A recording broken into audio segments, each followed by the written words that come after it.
hasta el momento, ¿se acuerdan de la prueba número 1? Yo espero tener la nota, no lo sé que viernes. Clasificamos suelo, pero considerando básicamente qué cosa. Porcentaje de área. Porcentaje de área. ¿Y cómo se clasificaba, aprovechando tu respuesta? ¿Cómo lo clasificaba? Viendo la maña número 4. Claro. No sabía cuánto porcentaje de árido fino, de árido grueso quedaba retenido. Justamente, ¿se acuerdan que teníamos, nosotros calculamos el porcentaje de grava, que era el 100%, menos Lo que pasa. ¿qué pasa? El porcentaje que pasan. ¿Malla número cuánto? 4. De 4. El porcentaje de finos era igual a 200. al porcentaje que pasa la malla 200 y el porcentaje de arena menos el otro. es igual a menos el porcentaje de grava menos el porcentaje de arena. Esto en esta medida es una aproximación, inicial que se ocupa, pero lo que vamos a aprender ahora va a ser a clasificar considerando otra variable que no hemos visto, que son los límites de consistencia. O sea, a esto le vamos a agregar una variable que se llama límite líquido, índice de plasticidad,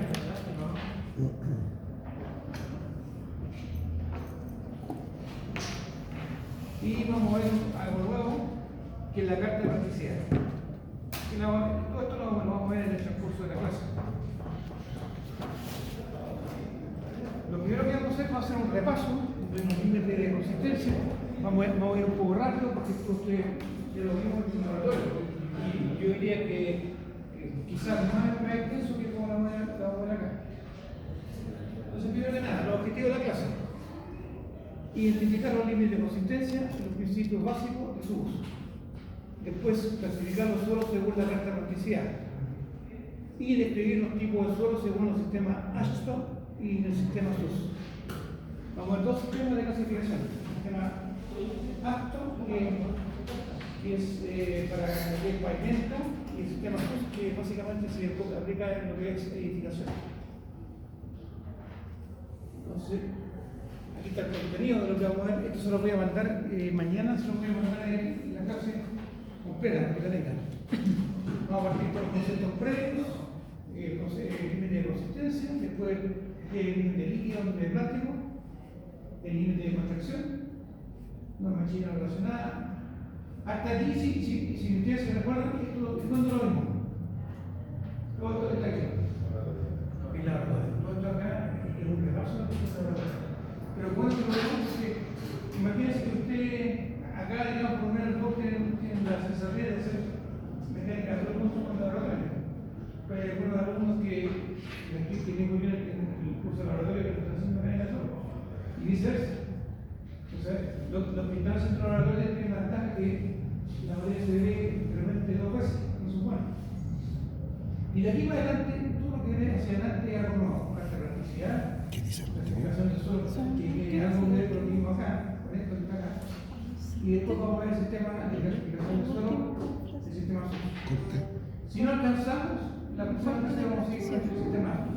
Pero primero nos vamos a centrar aquí. Vamos a ver los dos o tres ejemplos ahora, unos 2 o 3 ejemplos para que ayudaran al sistema. Y eso va a ser básicamente lo que vamos a tener hoy día como materia. ¿Dónde va?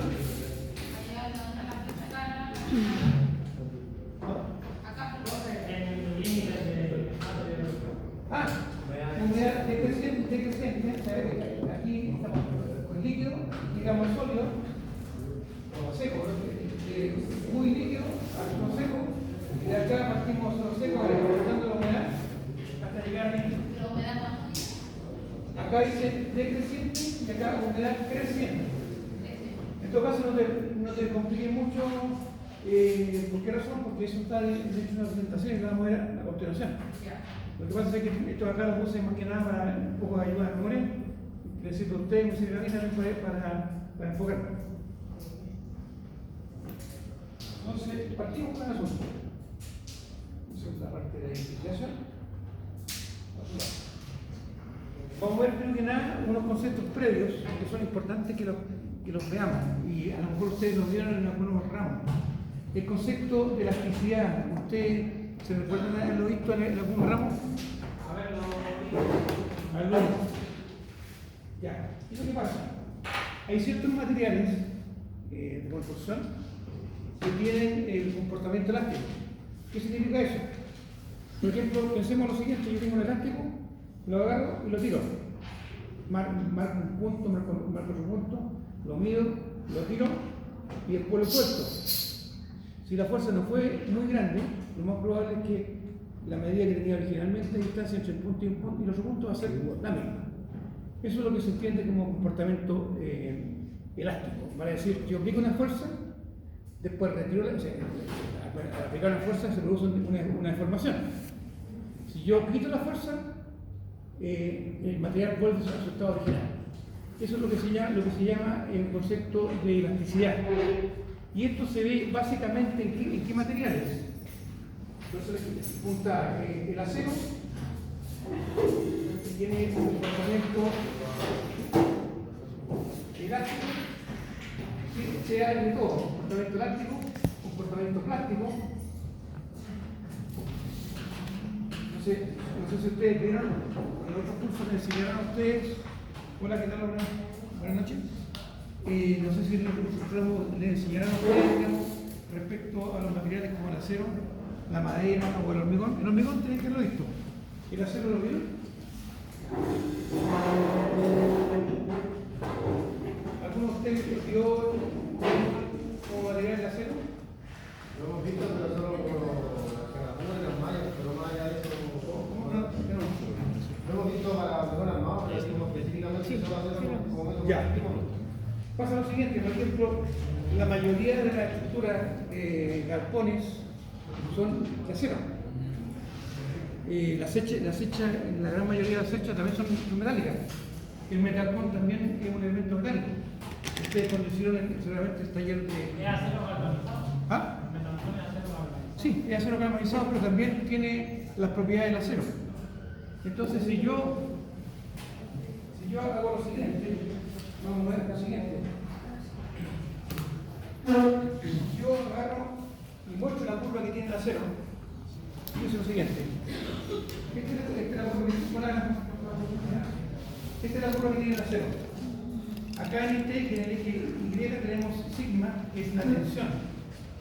Si ustedes se acuerdan, a lo mejor lo vieron o no, sigma, que es la tensión, básicamente aquí es igual a la carga partido por el área.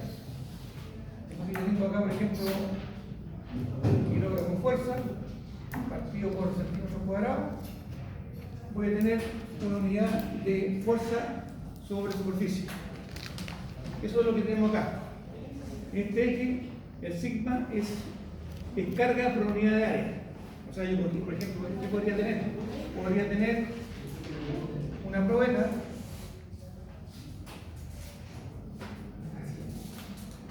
que está sometida. Imagínense que yo agarro una probeta y la agarro de los dos extremos y le aplico una fuerza de tracción. Si yo saco acá un elemento de área, esa carga va a estar sometida en este punto de acá y en este punto de acá. Por lo tanto, yo puedo determinar la tensión a la que está sometido ese elemento. Entonces, digamos, o sea, ustedes no lo vamos a jugar mucho en mecánica sola, pero más que nada para que entiendan el concepto. Si yo aplico una carga y en este rango que está acá, que es lineal, aplico una carga y después la suelto, ¿qué es lo que pasa con el material? Vuelve a su estado normal. O sea, si yo agarro esta probeta y la tiro con una carga o un esfuerzo que llega hasta este punto de acá, y después dejo de aplicar la carga, esta probeta se va a deformar y va a volver después a su posición original. No se va a producir una deformación permanente. ¿Esa probeta de qué es lo que vendría siendo? De acero. Ah, ya. Estamos hablando de acero. Estamos hablando de una probeta de acero. Pero, ¿cuánto sería la fuerza que se aplicaría para que volviera a su forma normal? Y eso es lo que te estoy tratando de explicar, porque lo que pasa es lo siguiente. Esta curva depende del tipo de acero. ¿Ya? Acá, digamos, esto más que nada, a lo que apunta no es a... Ya estamos hablando de generalizar, o sea, no voy a ver un tipo de acero especial. Pero, por ejemplo, ustedes cuando hablan de un acero A63 o A630, 430H, esa convención yo creo que la conozco, ¿verdad? ¿Es como el acero más común? Sí, es que se usa en hormigón. Esta tensión de acá es la influencia. Y esta de acá es la tensión de rotura. ¿Qué significa eso? Significa que la fluencia es cuando ustedes aplican una carga constante y el material se sigue formando. Parejito. O sea, ustedes imaginen llegan a una cierta tensión y el material se comporta como chicle. Llega a un punto, se alarga, ustedes cortan la carga y esto de acá, cuando ustedes cortan la carga, queda con una deformación permanente. Si yo dibujo ese mismo gráfico,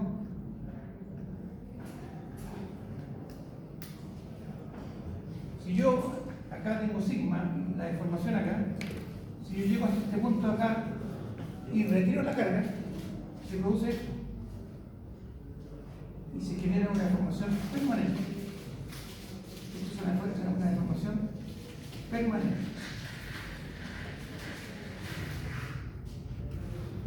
Entonces, ¿qué es lo que se hace generalmente?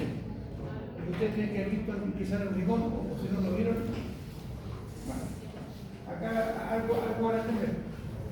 El hormigón generalmente, ¿qué es lo que hace uno? Diseña para el rango elástico. ¿Por qué? Porque uno sabe que si la carga que estamos aplicándole, para que tengan un poco, imagínense que tiene una carga de... Vamos a hacer un ejemplo, ¿vale? Para que lo entiendan mejor. Voy a hablar.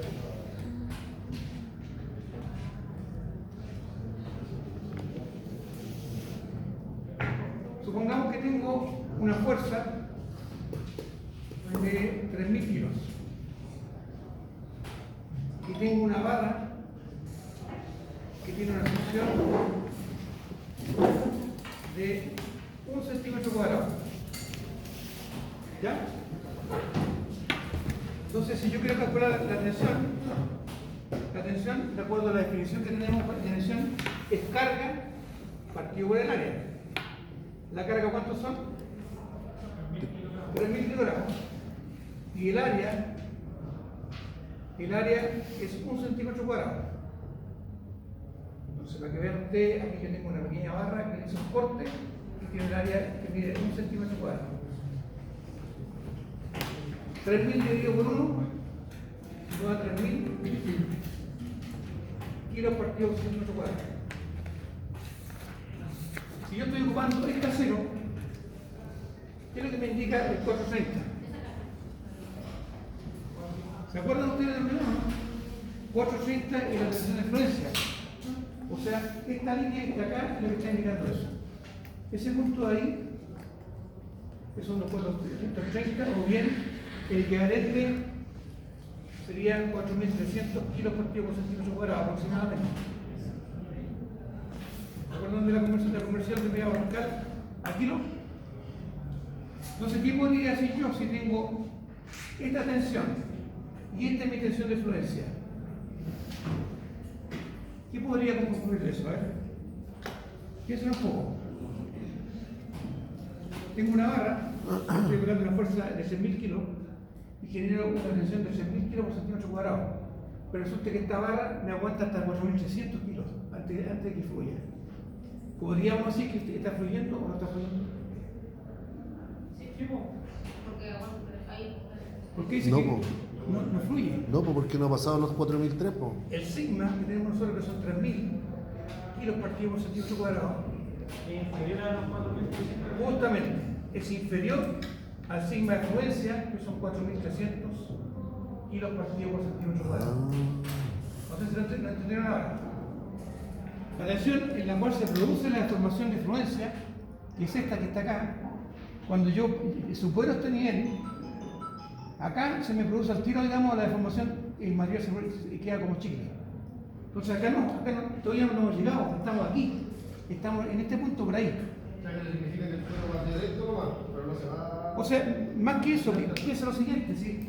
Yo tengo una vara que la estoy presionando, ¿Ya? se deformó un poco, suelto la carga y vuelve a su posición original. Es como cuando ustedes agarran un elástico, lo que explicaba al principio, lo tiran. Yo lo veo como una carga, quiero soportar la carga. Sí, es que eso, lo que tú estás diciendo esto es el caso cuando es flexión, pero yo lo que estoy hablando acá es una carga de tracción. Fíjate que tengo, por ejemplo, esto, fíjense acá, esos tirantes que están acá, esos tirantes de ahí, ¿qué carga están tomando esos tirantes? Extracción. Eso es lo que estamos viendo acá. Si acá, pues, imagínate, esa lámpara que está ahí, y la carga, la lámpara fuera tan pesada, ¿qué pasaría con el alambre? Antes de cortarse, la ventaja que tiene el acero es que avisa. ¿Cómo avisa? Se deforma. La ventaja que tiene el acero es que el acero es manera muy noble. O sea, cuando tú ves que va a fallar, se comienza a deformar de forma exagerada. Y ahí se ve el comportamiento del material, digamos, cuando se deforma. Entonces, en este caso, cuando ustedes diseñan, esto es a nivel muy burdo, o sea, por favor, no vayan a tomar como un diseño riguroso de hormigón, pero ustedes lo que tienen que hacer justamente es limitar su resistencia debajo de la tensión de fluencia. Y generalmente, ¿qué es lo que hace uno? Este valor de acá, cuando uno diseña, en vez de trabajar con la tensión de fluencia, trabaja con un 60% de tensión de fluencia. O sea, para diseñar, ustedes trabajan con el sigma admisible 0,6 veces el sigma I. En este caso sería 0,6 multiplicado por 4.300. ¿Cuánto nos da eso? Perdón, este es 42. Acá está con el error. 420, este es 4.200. 2580. 2580. No, 200.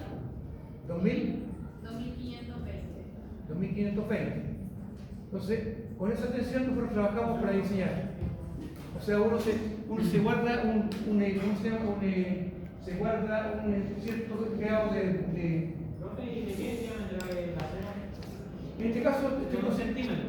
un centímetro. O sea, imagínate, el ejemplo podría ser al revés. Si tengo una carga de, no sé, en realidad quizás pero me parece interesante. Igual- Supongamos lo siguiente, que yo tengo una barra aquí que tiene una carga de 15.000 kilos. ¿Ya? Supongamos eso. El P vale 15.000 kilos. Y queremos saber, se desea saber el área mínima para que esté bien diseñada. Entonces, ¿qué es lo que haríamos nosotros? Planteamos primero que nada la ecuación. El sigma, que es P partido por A, el P en este caso son 15.000 dividido por el área, tiene que ser, para que estemos dentro del rango elástico, tiene que ser menor o igual. A 2520. Sí, lo vamos a hacer como así más visible, y son 2.520 kilos partidos por centímetro cuadrado. Entonces, de acá yo puedo despejar. De acá puedo sacar que el área tiene que ser mayor o igual a 15.000 dividido por 2.520. Si alguien me puede ayudar. ¿Cuánto da eso? 5,952. 5.95, ¿qué cosa? 2. Dejémoslo ahí más. ¿Pero qué cosa, qué unidad tiene eso? Kilogramos por centímetro. No. ¿El área qué unidad tiene? Centímetros cuadrados. Ah, Entonces, ¿qué significa esto? Y yo para una carga de 15.000 kilos necesito un área mínima de 5 centímetros cuadrados para que se pueda force la carga del diseño. Ese es el concepto del diseño elástico. Entonces, cuando yo se lo estoy planteando esto, digamos, esto no tiene nada que ver con el curso de mecánica de suelo, pero es bueno que lo sepan. Ah, chucha. Esto, digamos, si a ustedes les toca hacer un diseño rápido, ustedes agarran la carga, ven la resistencia que tiene el acero, el 4200, el error, ustedes rápidamente pueden sacar un área mínima. Y después que lo que hacen ustedes, agarran el catálogo de los fierros, un fierro de 12, un fierro de 16, un fierro de 25, con el área pueden saber cuánto es la sección que requieren, con la cantidad de fierro que necesitan para ejecutar la carga. ¿Se entiende? ¿Todos? Igual. Ese pequeño más que nada, yo creo que un poco de cultura general, más que nada está orientado a qué cosa. Si quieren, aprovechen el gobierno, ustedes de seguir.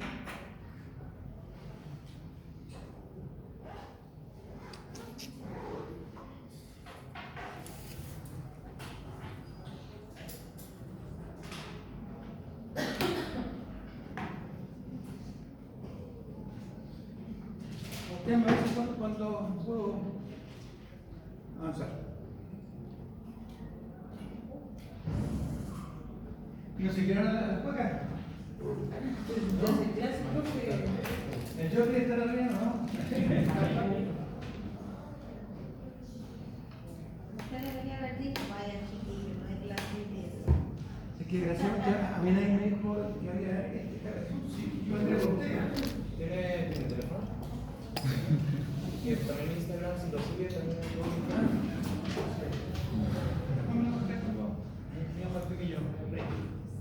Ustedes me dicen cuándo borro.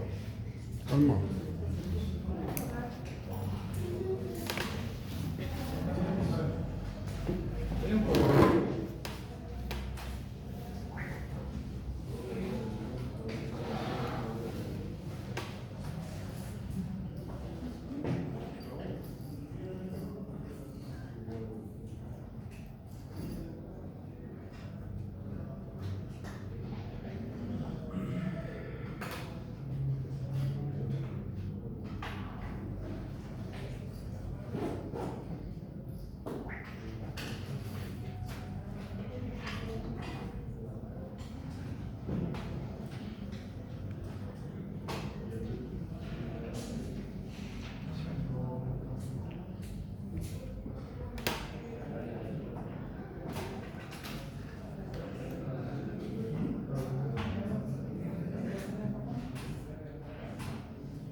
¿Estamos?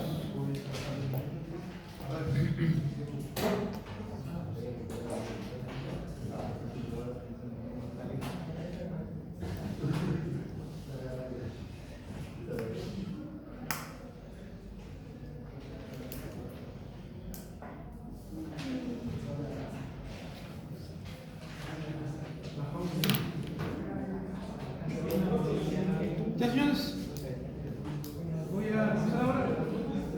Deme un minuto, profesor. Con el de arriba nomás, lo demás, ¿Este lado? me falta el de arriba. Ah, ya. Avísame, por favor.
Ya. Bien. Entonces, como les estaba explicando,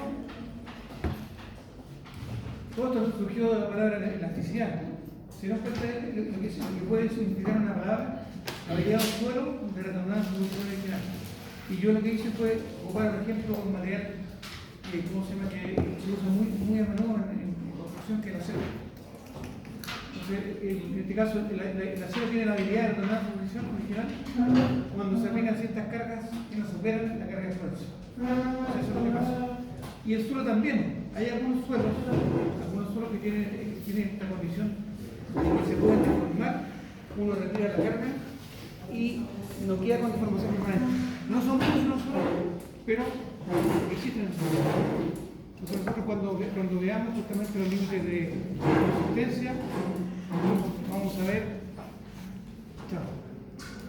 a ver justamente esta propiedad de la elasticidad, por eso considero importante colocarla aquí para que ustedes tuvieran. Esto es súper importante cuando uno diseña pavimento. Cuando uno está diseñando pavimento, tiene que asegurarse de que la deformación que se produce en el pavimento no se produzca deformación permanente. Porque si no, imagínense los pavimentos, ¿cómo serían? Serían puras huellas. Un guateo. Justamente, entonces, cuando uno diseña, justamente, ¿qué es lo que hace uno? Trabaja con la condición de límite de elasticidad del suelo para poder hacer esto. Obviamente, por favor, un pasito, por favor. Ahí.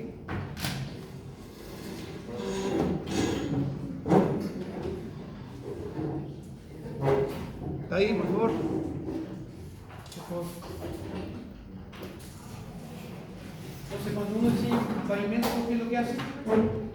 Uno aprovecha la condición del suelo, que es la determinada carga, en ese gasto que comporta. Por eso los pavimentos de repente no se parten. Cuando las cargas superan las cargas admisibles del pavimento, ¿qué es lo que pasa con los pavimentos? Se agrietan. Entonces, la carretera con los pavimentos de repente presentan grietas, digamos, longitudinales, que no tienen nada que ver con la tracción. O sea que podríamos decir que hay un factor de seguridad de un 40% en la construcción. No, es que no están así, tú decís por 0,6. Sí. Lo que pasa es que, a ver, los factores de seguridad dependen mucho del material.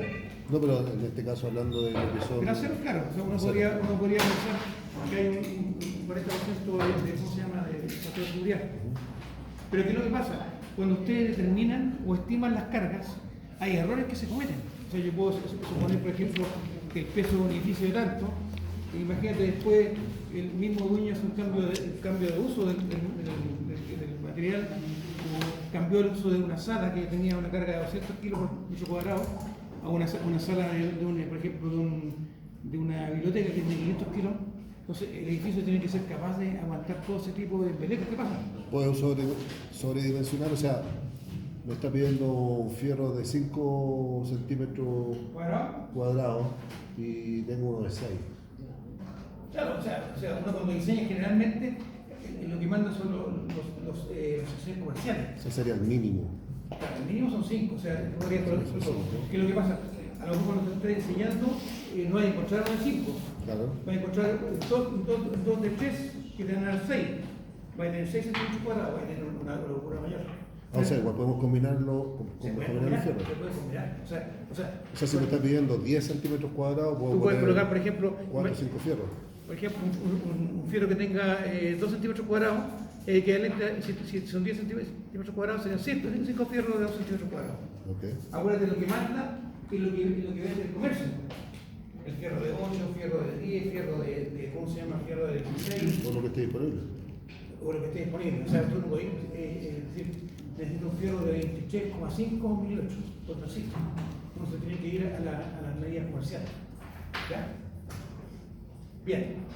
Entonces, como les decía, el suelo, digamos, es harto distinto al tema del acero, pero tiene esta característica. Hay algunos suelos que tienen la característica de elasticidad. Y eso es lo que se aprovecha en la ingeniería, para poder hacer diseños que se resistan en el tiempo y no se quieren, y que duren. ¿Se fijan? Después, por ahí está el acuerdo que acabamos de ver. Después tenemos el concepto de elasticidad. El concepto de elasticidad lo vimos acá, en esta curva. El concepto de elasticidad es esto, pero en los suelos pensemos un poco. ¿Cuándo vimos el concepto de plasticidad del suelo? Ayer, justamente, como acaba de decir Angie. ¿Por qué razón? Agarramos el mezcla del suelo, que era plástico, le agregamos agua y formamos ciertas figuras, ¿verdad? Y de hecho, había una niña que siguió haciendo cuadraditos y esquinas, después se acabó la clase. Se pueden hacer figuras. Entonces, ¿qué es lo que pasa? En los suelos, cuando tienen plasticidad, uno puede moldearlos, les puede dar forma, y al moldearlos se produce esto que está acá, que lo voy a adelantar un poquito para que lo vean en la pantalla. Se produce esto. Nosotros ayer estábamos trabajando en esta área. Estábamos agarrando el suelo, le aplicamos agua y comenzamos a formar las famosas pelotitas, ¿se acuerdan? Y después con la mano comenzábamos a moverla hasta que se rompía. 3 milímetros era el espesor que tenía el tallarín o el bastoncito. Entonces, ¿qué es lo que pasa? En este rango que está aquí, entre el límite líquido y el límite plástico, el material se comporta como plástico. ¿Eso qué significa? Que se le puede dar forma y no se agrieta. Esa es la ventaja que tiene el material. Uno puede, en esta zona, darle forma, como cuando uno trabaja con brea, y moverla, y mientras no se pierda mucha humedad, le puedo dar forma y no se va a quitar. Pero después, cuando nosotros queríamos encontrar el límite plástico, ¿qué es lo que hacíamos? Agarrábamos el famoso tallarín y le dábamos hasta que comenzaba a perder la humedad y pasaba de este estado plástico a un estado semisólido. Y ahí la muestra, ¿qué es lo que le pasaba a la muestra? Se agrietaba, porque perdía humedad. Entonces ahí, esta frontera que está acá, el cambio de estado de plástico a semisólido, donde se produce el agrietado, como dices tú, es el punto que define el límite plástico del suelo. Y aquí estamos hablando fundamentalmente de suelos que son finogranulares. No estamos hablando ni de grava, ni de ¿cómo se llama? Ni de arena. Aquí estamos hablando de materiales finogranulares que pueden ser los limos y las arcillas. Entonces eso es lo que hicimos en la experiencia, y esto, si se fijan, básicamente es lo que hace uno con los límites de Atterberg. Determina 3 valores que son fundamentales. Uno, el límite líquido.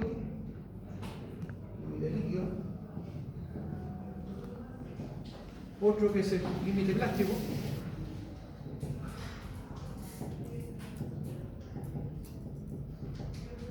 Y otro que es el límite de contracción.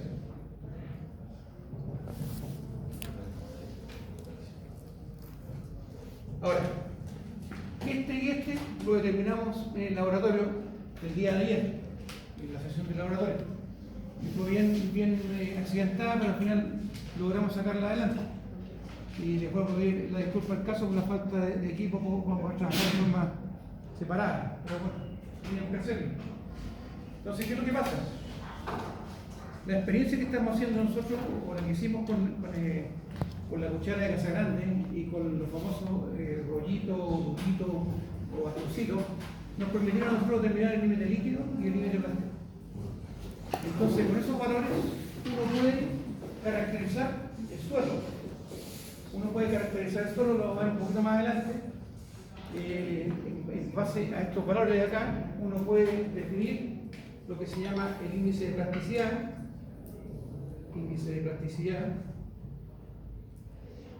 Que es muy importante en el diseño de pavimento, y P es igual al límite líquido menos el límite plástico.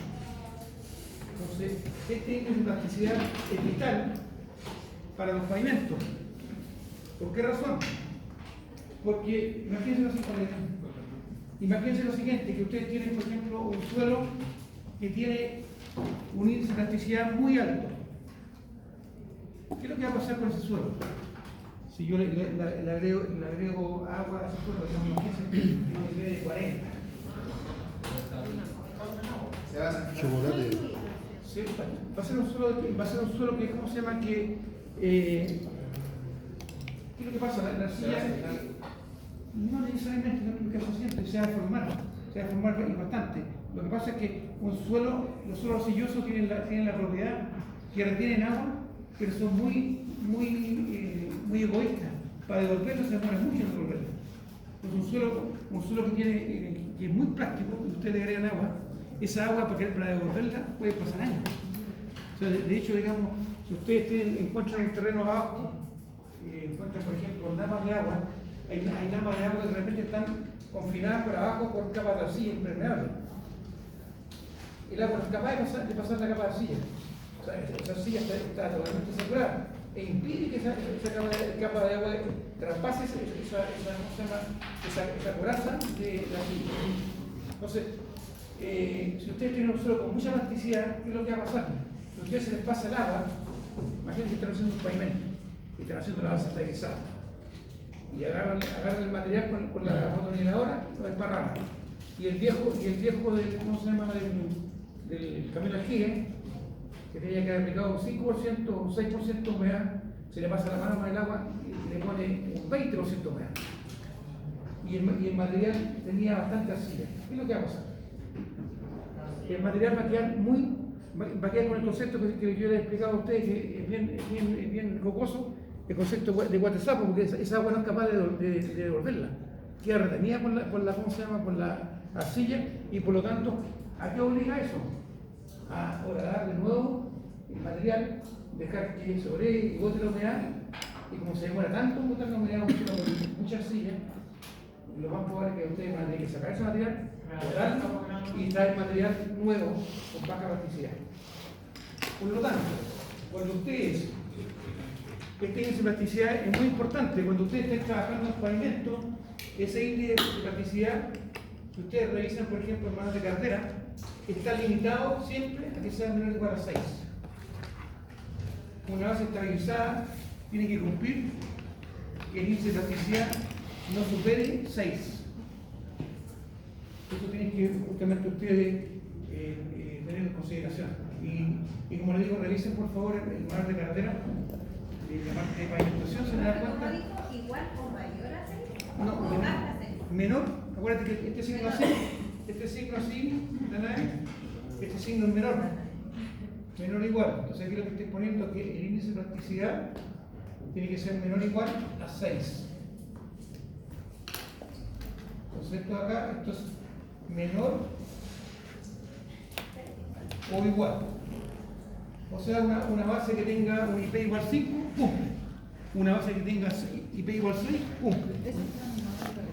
Esta es una carga, sí. Esta es una carga.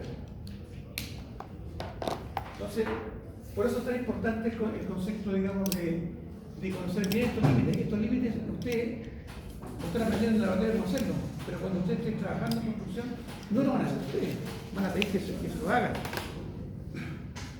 Y ustedes lo que tienen que tener la suficiente ¿cómo se llama? Claridad de poder interpretarlo y saber el valor que medida hay que tomar. Eso es lo básico. Lo que pasa con los médicos, digamos, no tienen idea realmente de hacer el examen. Mandan a hacer el examen, o sea que el examen les va a servir a ellos para determinar si hay una determinada enfermedad.